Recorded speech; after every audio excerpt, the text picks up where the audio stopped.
Come on. Hi. Hey, how you doing? Long time no see. No, I'm sorry. I just seen you this morning. All right, go ahead. Yeah. My husband here is my partner in crime because he has also created a bestseller, I'm going to say right now, because I think it's going to be hot off the press. Yeah. Very needed book. And Michael, can you tell me what inspired you to write this book? And can you show me the book first? Let's Oh, see the sure. book. What have you written? There we go. So it's from Threesomes to Polygamy. It's an easy read, my sisters. Really easy read, not so big, very good. I think you can get through that in like 2 days, not even that, if you're a fast reader. It is concise. And Michael, first of all, the first question I have for you on this interview is, what has inspired you to write this book? Ooh, it is the passion that I have. It is the drive. It's the burden that I have on the inside as it comes to marriage and relationships. Mhm. And one of the biggest problems that we have in our modern day society is failure, right? Divorce is at a high rate. Relational breakups are at a high rate, right?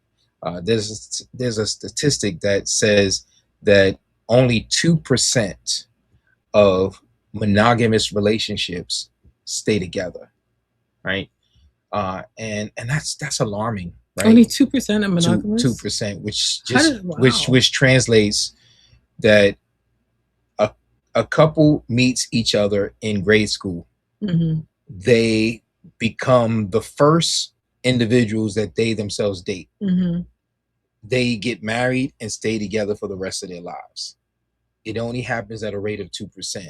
What that means is that if you count the dating relationships or the steady relationships in monogamy, they fail at a 98% rate, right? So it just spells that prescriptive monogamy, the idea that monogamy is something that's forced by the government and the culture, right? And falsely through religion, it just doesn't work, right? It just doesn't work. And so the drive and the burden for this book, really spells out of that, or just came out of that. Just this idea, I want to see marriages happen, and I want to see marriages succeed. Yeah, we want 2%. That's really low. Yeah, it's bad. It's really bad. That is like pathetically low. Really. But you, so the title is from Threesomes, and I like the 3 in it. Sums to polygamy, but you have the male conflict between porn and biblical marriage. So can you explain what that particular phrase after means? Well, the book is contrasting this innate desire that most men, according to the numbers, most men actually have a desire for threesomes, have a desire for having multiple women, which they call them menage a trois. Menage a trois, right? really? Multiple women in one episode, in one encounter. And so in the book, we break down where that desire actually comes from, and we compare it to biblical marriage. And that's really basically what's going on there. It's within scripture, we don't see any examples of any of the patriarchs or the writers of scriptures or prophets or kings in Israel engaging in such behavior. And so we compare and contrast as to why, right? Why you don't see them doing threesomes. Yeah, right. Right. And that is the biggest sexual whatever fantasy of men, really. Of men, believe it or not. And so, did you know, sisters? We reveal in the book where it actually comes from. Really? It's actually in the title, right? Yeah. I'm giving a spoiler alert. I'm giving it. What's in the title? It does come from the porn culture, right? Okay. So many men in the West, particularly days now, even more so, and not just men, women starting childhood, getting turned on to pornography with the introduction of cell phones, right? Whereas before, back in the days, you would have to go to some obscure location, right, in town, and you had to go into this back section of the store in order to just look at a magazine, right? Now, not only are you looking at still shots, you're watching movies, right in the palm of your hands for free. And in the privacy of your bedrooms also, like nobody can see you doing it. Listen, you can sit in your car and you can do these things, right? And so the reality is that we're inundated with porn culture. And the porn culture in and of itself has an impact and shapes the minds. Is one of the things that we go into in the book. We show the science of how this actually affects and shapes the mind and shapes how people think about sex. So your book is precisely for men. So you're saying the male perspective about porn addiction. I know women, we have porn addiction too, but you're writing this, you say it's a male conflict, right? So it's a male porn addiction. It is a male conflict. However, because it's a female platform here, I have to ask, like, how does that male struggle with pornography actually affect the women, the wives in his life? I'm glad you asked. That's a great question. When we consider biblical marriage is something that's designed not only to benefit men, it's designed to benefit women as well. So just because the book is targeted, the audience is targeted to men, it benefits women and the whole family, right? And how it does so is because the creator made men to be the center of the home. Unlike what we have here in Western culture, happy wife, happy life. The households and the marriages tend to center around the woman, right? But not so in biblical culture, not so in biblical marriage. In biblical marriage, everything centers around the man. That's why everyone in the home takes the man's name. The woman, the children, the sheep, right? The land, everyone gets the man's name. And so it is the man who is the one that is in the position of ownership. And so everything has to center around the owner, right? Because the owner gets to drive it wherever he wants to go. Yeah. And so what's causing so much failure in our modern culture is that it's taking an aspect that belongs to a man, which is his woman, and now making her the center. And so with her being the center, now it's all based off of what her drives are, what her desires are. And it's no longer considering the man's desire. In fact, the man's desires and oftentimes is being chided. He's being rebuked for having his desires. He's being punished, right?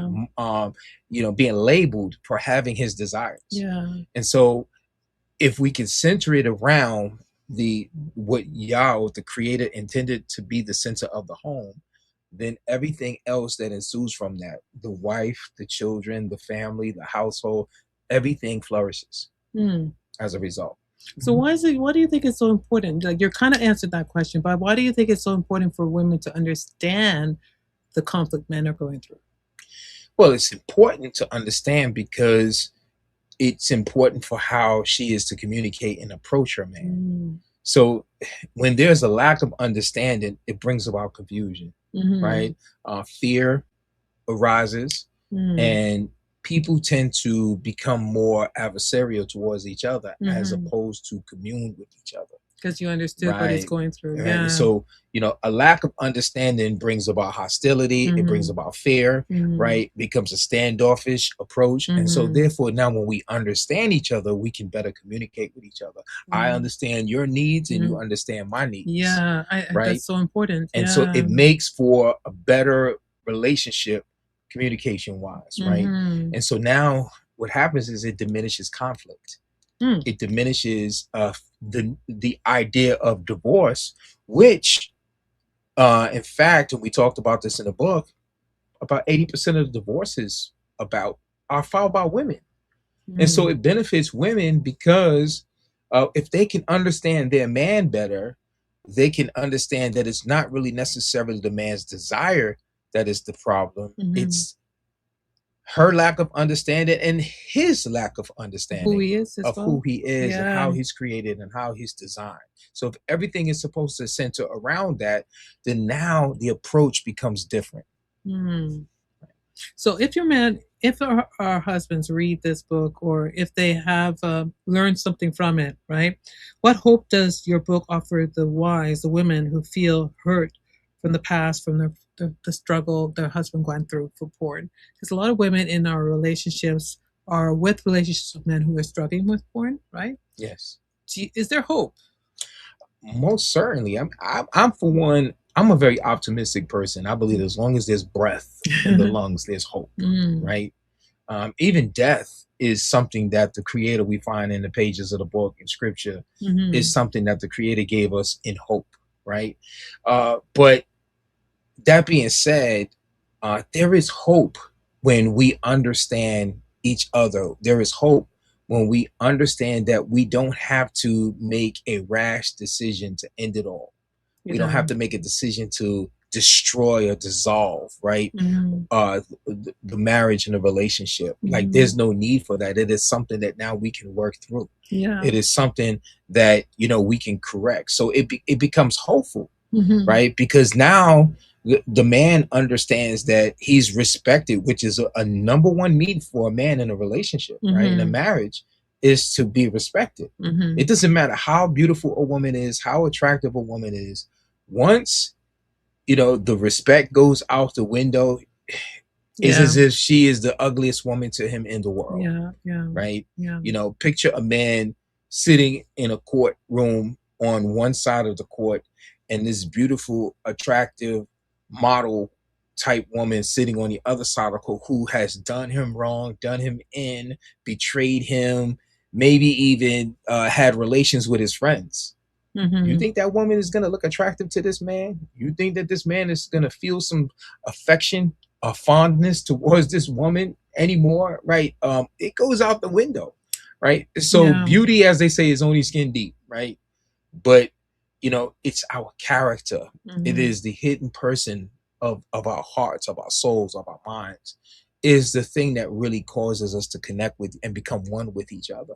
Yeah, there's a one flesh aspect, but there's a spiritual aspect, and that can be grieved. That can be annoyed and perturbed to the point where we don't even want to even stand in each other's presence.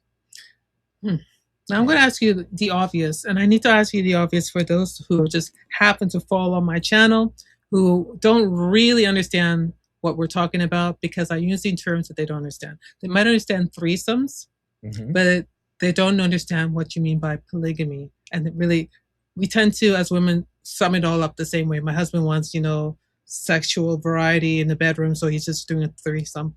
But we don't. What's the difference between that and polygamy? Like, is it the same? Well, the difference between that is that, poly relationships are, we can call them situationships. I think that's a modern term, right?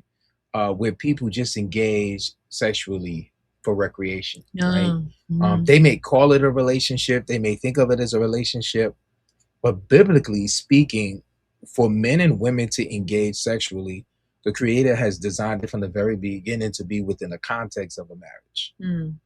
That marriage creates boundaries for the sexual activity.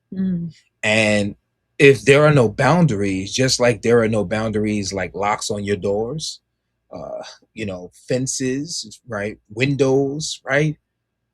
It makes security compromise. It's a threat, right, to safety, right? You could wake up and your little one is gone because somebody took them because you had no locks on your doors, right? And so boundaries are there to protect us, right? And so oftentimes we look at boundaries as taking away our fun, and it's interpreting it the wrong way. The glass, we can interpret it as being half empty, or we can interpret the glass as being half full, right? But the perspective in terms of why the Creator actually created the boundary of marriage for our sexual relationships is because He wants them to flourish. He wants them to be healthy. He wants them to last. He wants them to endure. He doesn't want them to be, a come and go thing, right? Because those things bring about destruction. Those things bring about hurt. You think about the dating culture where a woman, dates maybe in her life 15 guys before she winds up getting married. Well, guess what she's done those 15 times before she actually gets married? She's practiced breaking up. She's practiced going through the emotional motions, right? Of, going through the pain and the hurt and the, and now I'm going to go out and on a prowl and look and start all over again, right? So she's training herself that if it really becomes bad in this marriage, well, I've been there before. I can dissolve this marriage, and then I can get back out there on the prowl, and I can look for something new all over again. And so I truly believe that this is the reason as to why women are the ones filing divorce at an alarming rate in our Western society. Yeah, we also think that the man is cheating by having another woman in the bed. And that's why I asked you, like, for the people who don't understand what we're talking about, because this is out on the internet, what is polygamy compared to threesomes? You mentioned marriage, but when they hear marriage, they hear monogamy. Right. Right. So that didn't make any sense. Is polygamy marriage in your mind? Biblical polygamy is just simply, it is a man, biblical polygamy is a man having a godly, lawful marriage with multiple women. Those marriages are distinct. In other words, when a man takes on multiple women, the women are not married to each other, but they are individually, respectively, married to the man in their individual, respective covenants, right? And that is for protection also, because just because the man may divorce the second wife, it doesn't eliminate the first marriage with the first wife, right? So one wife acts up or one wife passes away, that doesn't mean that all of the marriage is dissolved, right? You know, because each marriage in and of itself has its respective covenantal agreement that's going on in place. And so that's biblical marriage. Now, to the Western woman or female mindset, you know, it's a frightening thing. It's a daunting thing. The idea of thinking of sharing your man. But believe it or not, from a biblical context, not only did women share their men, women initiated, right, other women for their men. It says something about what women of the ancient days thought of marriage as opposed to what women think about marriage today. But yet many profess to be believers in the book, believers in the God of the book, right? But while at the same time do not espouse the same type of faith that those who we learn faith from exemplified in practice. Yeah. Well, that's good. So, but again, because these are a lot of people use these words like polygamy and they think of polyandry, right? But you're not talking about polyandry. Polyandry, which is just simply a woman being married to multiple men. Again, that's not a biblical concept of marriage. The only biblical concept of marriage is a man being married to a woman, one woman, or multiple women, respectively. So the difference between the threesomes you have here and polygamy is the commitment part. There are no marital boundaries or commitments in place. Now, what we do go into the book is this idea of men who practice polygamy, who actually will decide to bring all of their women, or multiple men will decide to take the multiple women that they have and now participate in a polyamorous type setting. In other words, they will have each of their wives in the same sexual encounter at the same time. Right? Now that is a controversial topic. Yes. Because even some people would push back against that. Although I do have a lot of messages from my sisters out there who have been talking about that, and that's why I think this book, I'm introducing it to you all, because a lot of sisters have been messaging me about, is that okay? Right? You don't need to answer this now because I think they need to buy the book. Yeah, for sure. But they have been asking, like, is that okay? My husband wants me to now engage myself sexually or romantically or intimately with the other woman in the relationship.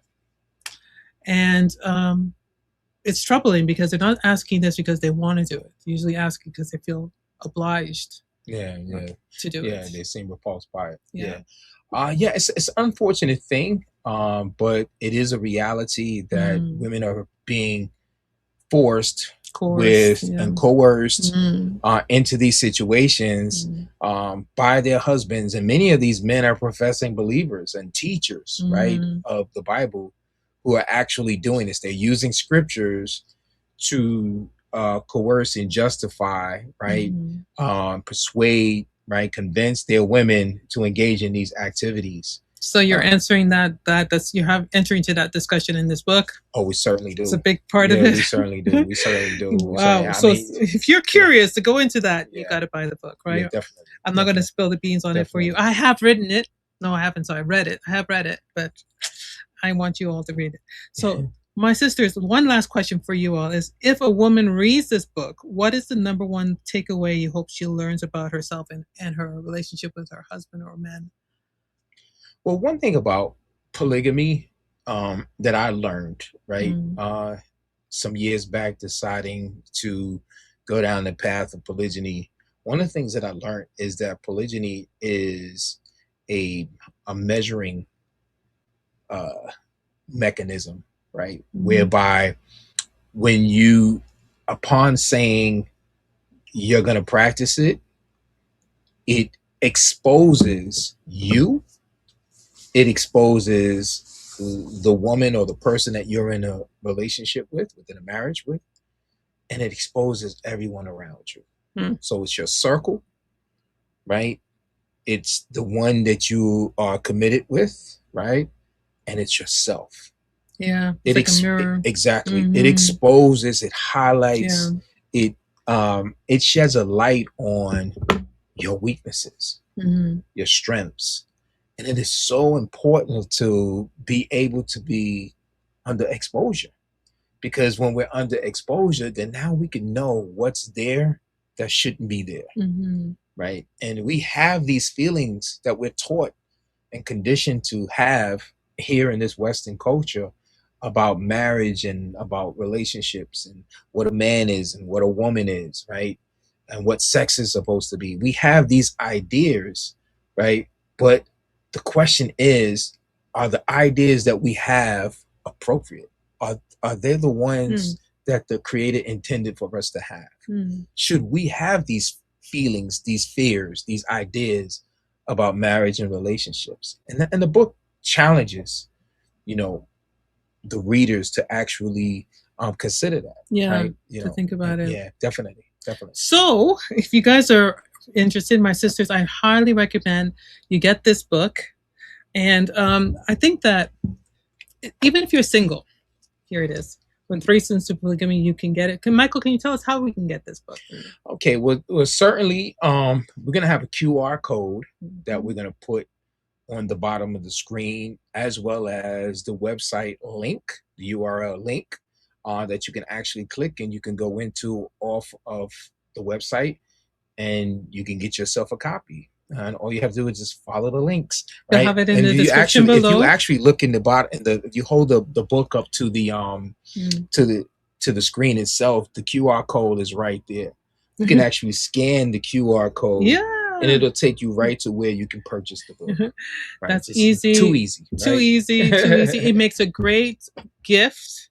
It's educational for yourself, for your sisters, because it helps us with understanding male intimacy, sexuality, their own desire. I mean, it's a little locker room peek for us sisters. It's not written to us, but we can definitely learn. And I think it makes a good gift to your husband, or your older son. If you want to throw it in, kind of like getting ahead of the narrative on that. I believe that if when sisters read this book, that they can find more benefit from it. There's one thing about women. Women are very intelligent, very sophisticatedly intelligent creatures, right? Women, like when we're little boys, we're playing with our little toy swords and guns and and cars and whatever that we're playing around, rolling around in dirt, whatever. But at an early age, girls are thinking about marriage, are thinking about relationships, really early, playing house, right? And so the maturity mindset, right, in terms of relationship becomes far more sophisticated in a girl developing as opposed to a boy at a faster rate. Because we have to, because we also reproduce quicker in terms of the age. And you need a man to take you on into marriage, right? You don't get to decide who's going to marry you. No, the man decides that, right? And so it's important, it's incumbent upon women that they understand men. Understand the nature of a man. If you don't understand the nature of a man, how do you know to be prepared? And I think it's such a sad thing that we have going on in our modern society today, where men are telling women, this is what I want, this is who I am, but women still are trying to dictate what it is that men want. We'll say a good man is a good man. Exactly. As if we know. But Exactly. yeah. So it'll benefit women tremendously who purchase this book and pass it on to their husband. You know, it'll be a great tool. Right. Well, thank you so much, Michael, for introducing the book with us. But we'll be talking a lot more about it in other episodes here and there. But thanks for having us on Call for Wisdom, being here with us. Blessings. Thank you. Blessings. Shalom to you all. Greetings.